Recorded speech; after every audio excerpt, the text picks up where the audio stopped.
If you're an Amazon seller and you're worried about these tariffs, let me put your mind at ease. There are three big things to consider, and the first one is using it to negotiate. What I've realized with Amazon is that your marketing costs really only become more expensive. So I personally teach my students to always increase your profitability on the back end as much as you can.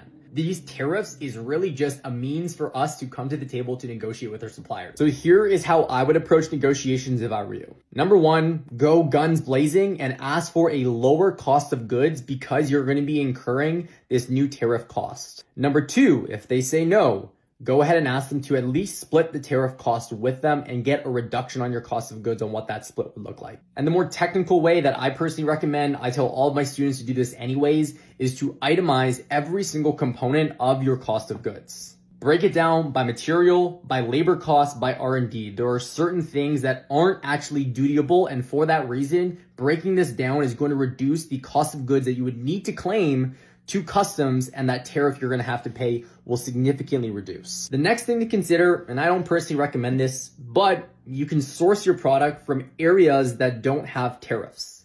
The downside of this personally is their manufacturing practice is not nearly as good as China's, and I look at these tariffs as something that is just, again, a means to negotiate for the United States and China, and therefore it's not going to be a forever thing.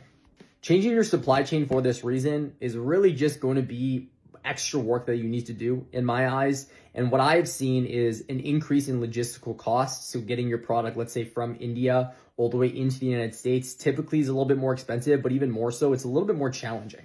And what most people don't know is that as sellers, we won't necessarily get affected nearly as much as the actual consumers buying our products. I expect the market to increase anywhere between 50 all the way to 50% in prices. And for that reason, that increase in price should help you stabilize your margin. Our students are always on the cutting edge when it comes to strategies of selling on Amazon. If you want to join the community, comment the word FBA below and I'll send it over to you.